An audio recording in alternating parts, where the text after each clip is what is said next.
Kayla Rose. Welcome to another episode of Soul Seed, the show which is dedicated to taking you to new levels of you. This is your girl and your host, Kayla Rose. Thank you for joining me and welcome. So, we're still doing this StreamYard. We're doing our lives through StreamYard, so still getting used to everything. So I've got my camera horizontal. Supposedly it comes over a lot better um, when you guys view it if it's horizontal. But I thought, but then the banner doesn't take up the whole of the screen, which I get a little bit sad about. I don't know. Let's see if I can shift around a tiny little bit and see if I can fix it. Is that a little bit better? I think that's a little bit better, right? Guys, bear with me. We're going to get it right eventually. So I hope you guys have had a good Sunday and hopefully you've had a good week as well. Sunday comes around fast and I am back with another show for you guys today. So the title of today's live is It's Official, the new US administration. So we have a new president in the White House. I'm sure you guys know. If you don't, then maybe you've been living under a rock or hiding in bed because of coronavirus. But supposedly his name is Joseph Biden, and Mr. Donald Trump is out of the White House and has finished his term of presidency. So, Donald Trump, I believe, took over the presidential seats on the 20th of January 2017. We had the inauguration of Joe Biden on the 20th of January 2021. So I don't know how many of you were able and available to watch the inauguration of the new US president, but I did manage to catch it.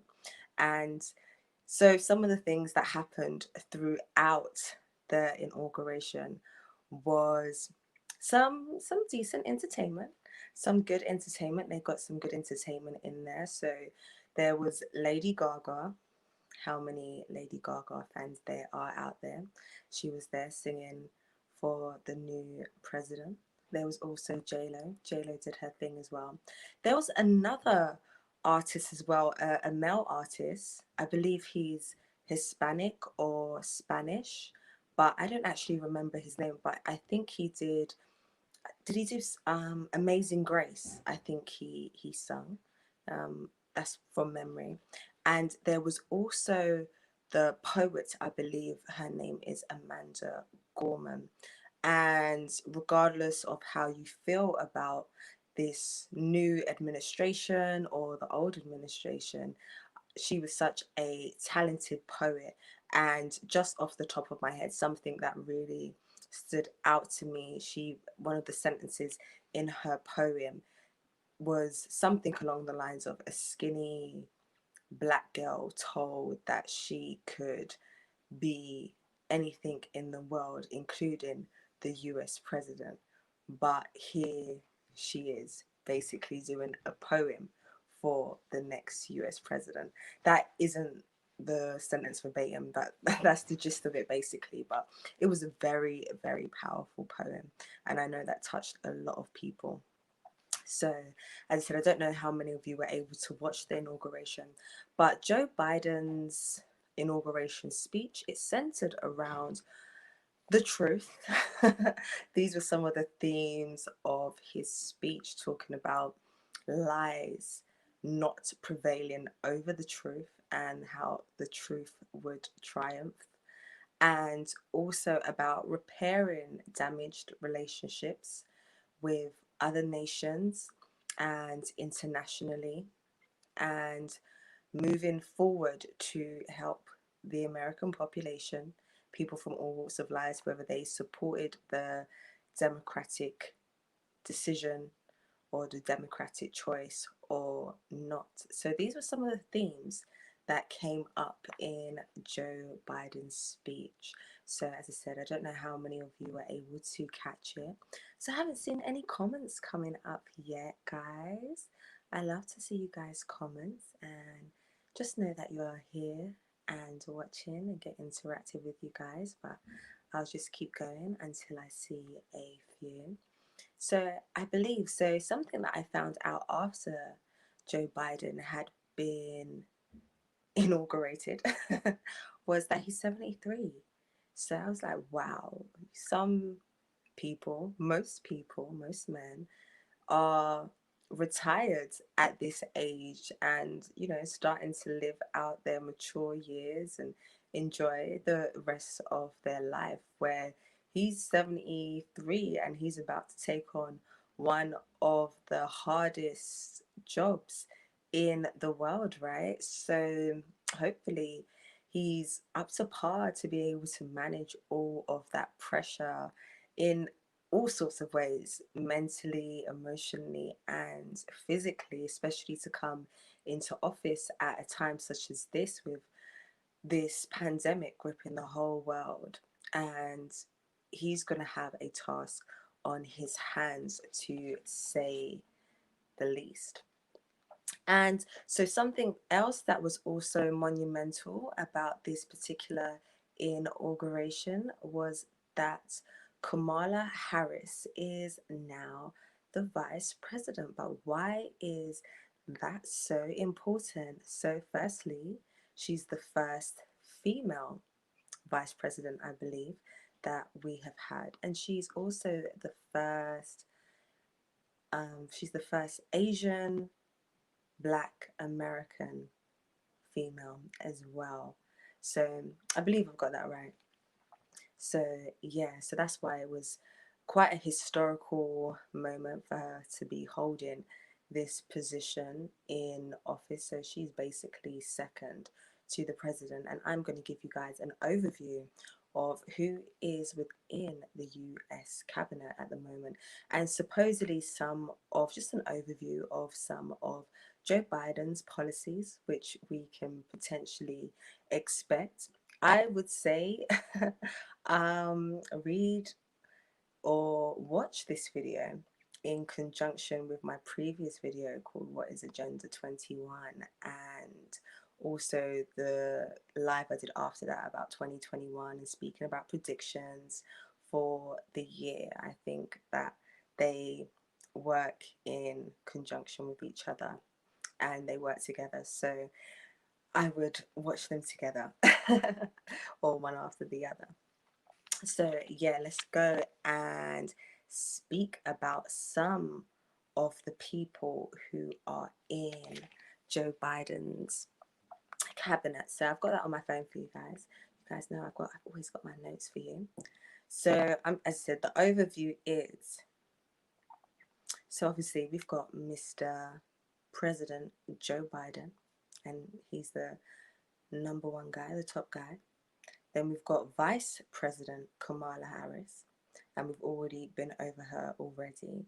Then we have First Lady Dr. Jill Biden, and I think she's just the First Lady. I don't think she's got any particular position within the cabinet, but you know, First Lady of the President is a big position. Then, oh, this doesn't seem like the one I brought up before. So I had like all of the ones who were in. Yeah, I think we've tapped through to the right place now. So we have Anthony Blinken, who is the Secretary of State.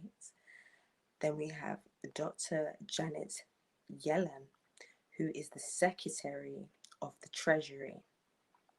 We have Lloyd Austin, who is the Secretary of Defense. We have Merrick Garland, who is the Attorney General. We have Deb Haaland, who is the Secretary of the Interior. Then we have Tom Vilsack, Secretary of Agriculture. Then we have Gina. Oh, she got a bit of a mouthful. I'm gonna try her surname here. Raimondo, I think I got it, Secretary of Commerce. Then we have Marty Walsh, who is the Secretary of Labour. Then Xavier Becerra, who is the Secretary of Health and Human Services. We have Marcia Fudge, who is the Secretary of Housing and Urban Development. We have Pete Buttigieg, who is the Secretary of Transportation. Jennifer Granholm, who is the Secretary of Energy. Dr. Miguel Cardona, who is the Secretary of Education. Dennis Mac, another surname, which is going to be a mouthful for me. I'm going to go with Madonna. Guys, go and check that out just in case I haven't pronounced that correctly. Secretary of Veterans Affairs. And then we have Alejandro Mayorkas, Secretary of Homeland Security. Then Michael Regan, Administrator of the Environmental Protection Agency. Then we have Neera Tanden, Director of the Office of Management and Budget. Avril Haines, Director of National Intelligence. Catherine Tai, United States Trade Representative.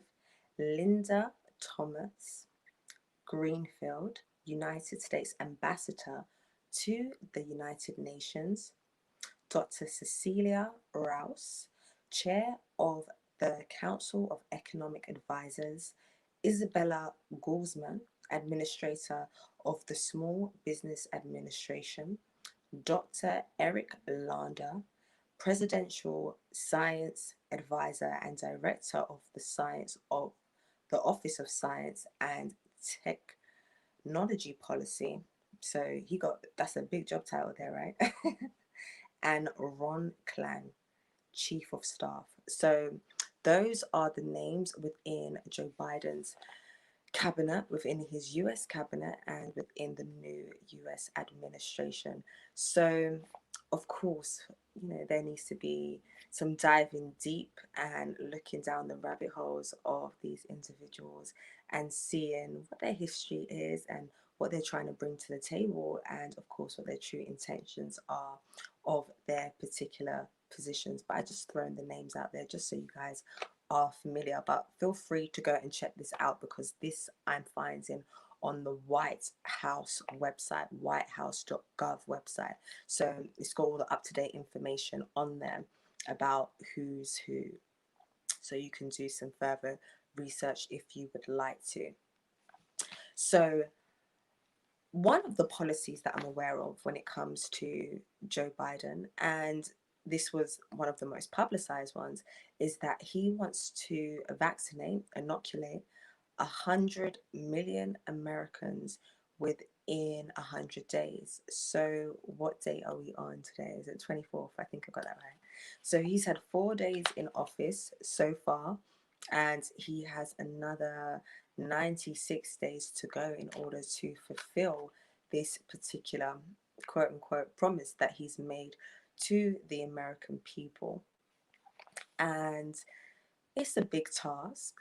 I happened to see CNN and see some of the reports that they're doing on the news, and it basically says that America has surpassed their 25 million infected mark of coronavirus. So over 25 million of the citizens have been affected with the condition, with this virus.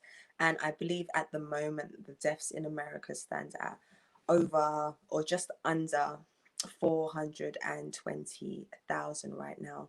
So those are some of the official figures which are being circulated. Those are some of the statistics which are being circulated at the moment. But of course, we need to still use our critical minds and, just keep our eyes and ears to the streets, and of course interact with other citizens to just make sure that we're being given accurate and correct information, and that, the figures are not being exaggerated in any type of way. But you guys were with me as well for my live last week, which I did about, the survey, basically the COVID survey that I did with my, beautiful friends and family who kindly participated in the questions that I asked them to, and I just gave out the opinions of them and how they were feeling about it. And so some of the questions involved: are we being told the truth in this particular situation? How has it affected you? And how do you feel about getting the vaccination? In regards to the truth, the majority of people said, I think it's some truth and not the whole truth. So basically, our governments are not treating this like a court of law. So you guys are probably aware from any kind of criminal show that comes on TV that, when you go to court, you're supposed to tell the truth, the whole truth, and nothing but the truth. But that's not what we're being given at the moment, or that's at least how most people feel about the situation. And I realized I didn't give you guys a quote of the week on Monday. I don't think I did a show on Kayla Dowdy. I gave you guys an update on her, and I didn't give you guys my quote of the week as I should. But I think I decided to go for Shakespeare. I believe it's by, and he says, "The world is a stage." So the world is a stage, and some of what we're talking about today is about everything that is going on that world stage. So I'll allow your own minds to do some thinking about what exactly the depth of that statement means. So I just saw Tanzila pop up, but the comment's gone and I don't know how to get you back, but she probably said hi. How are you? I'm good, Tanzila, and I hope you're well also. And as usual, lovely to have you here and lovely to see you. So, yes, we're going to be speaking about some of the policies which Joe Biden plans to implement in the time he's within the White House. So, we already spoke about coronavirus. Supposedly, he's going to have a big focus on jobs and money. So, raising the minimum wage for the American people and investing into green energy. So this was something that was supposed to be overturned in terms of climate change from the previous administration, from the Trump administration.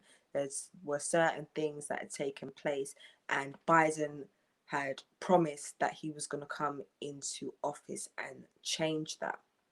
So that's touching on that green energy right there. Race. So we know that we went through a pretty intense time last year, and this was actually something that I omitted to mention in the recap of 2020 in one of my lives back a couple of weeks ago. And it was about the George Floyd situation and the whole Black Lives Matter movement. That was, of course, that was massive for 2020. And because of that situation, it is seen as one of the reasons why the Democratic Party got back into office. So there usually always seems to be some kind of racial matter that takes place before a big election and before a Democratic politician or leader ends up getting selected into office. But you guys add up the dots for yourself or come to your own conclusions. So his policy is going to be criminal justice reform and grants for minority communities. We've already kind of touched on green energy and climate change. So to rejoin the Global Climate Accord. So that was something which Donald Trump didn't think was in the interest of the American people. And he, Joe Biden, is planning to reverse that decision. Foreign policy to restore America's reputation and maybe take on China. So we will watch that space and see what happens there. In terms of health, to expand Obamacare, and I know that's been something which has been very significant for the American people. I don't know all the ins and outs of Obamacare, but most of us know that in America you have to have medical insurance, right? Over here in the UK, we have the NHS, and we fund our NHS through our taxes. So that's the difference in healthcare and medical care compared to the US and the UK. So, immigration to undo Trump's policies. So, he wants to reverse Trump's policies on immigration. Education to have universal preschool and expand free college. So, that sums up the major policies which we can expect to see within this new administration, the Biden and Harris administration. So, as I said, just give you guys an overview of that. And as a last point, so Trump has seemingly conceded that Biden is now the new US president, and he is facing a second impeachment. So that, I believe, is supposed to be starting within the next few days to a few weeks properly. That investigation, that trial is supposed to be going on. And basically, an impeachment is about misconduct when in a public when in public office. So if you hold a position within public office, there's been some kind of misconduct. And Donald Trump is the first US president to have been impeached twice in history. So you got to be first in something, right? So he, as I said, he's the first to have two impeachments against him. And this impeachment against him is about him inciting the riots which took place at the US Capitol. And everyone has different opinions about that particular situation. And we will see what the outcome is of it. Before he was cleared of the first impeachment situation which he was facing. So we will see if he's cleared of this one. He has been banned from various social media sites, which is very interesting. And you guys know that on this show we've spoken about censorship before, and what that means within a democratic society, and what that can mean within a dictatorship society or a fascism society as well. So, censorship can definitely be a dangerous slope, but we will see where things go and how that situation with Donald Trump pans out. And another interesting point is that I believe Donald Trump was the first president since 1869 not to attend the inauguration of the new president. So that's a long time, right? That he's definitely making some history and breaking some records in a lot of ways. I don't know if everyone believes that that's good, the kind of history that he's making, but as I said, maybe we'll see what really comes of it in a few months or in some time to come. So I think I've mentioned everything I would like to about this new US administration. Oh, yeah, I can see I've got some I can definitely got some shadowing going on. It's because of the lights. It's because of the lights. But hopefully you guys have found the live informative. I will be back tomorrow. I can't wait to get back in the studio. As I keep saying, I've lined up a lot of guests for when things do finally open. So there are going to be a lot of good talks and a lot of good shows going on. So hopefully you guys can hold on and hold out until we get out of this situation. And in the meantime, please keep joining us on Facebook, we will be trying to deliver you guys some good content, not just myself, but some of the other Relax Radio presenters. I'm sure you guys will enjoy their shows as well. So please download our Relax Radio app.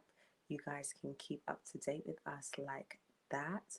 And also check us out on our other social media platforms, which include YouTube and Twitter as well. So I think I'm going to leave things there today. I'm going to wish you guys a happy rest of your Sunday. Have a good one, and also have a really great start to your Monday as well. This has been your girl and your host, Kayla Rose.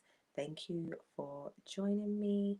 And as usual, this is Soul Seed, the show which is dedicated to taking you to new levels of you, if I didn't say that already, right? And much love and stay blessed. Bye.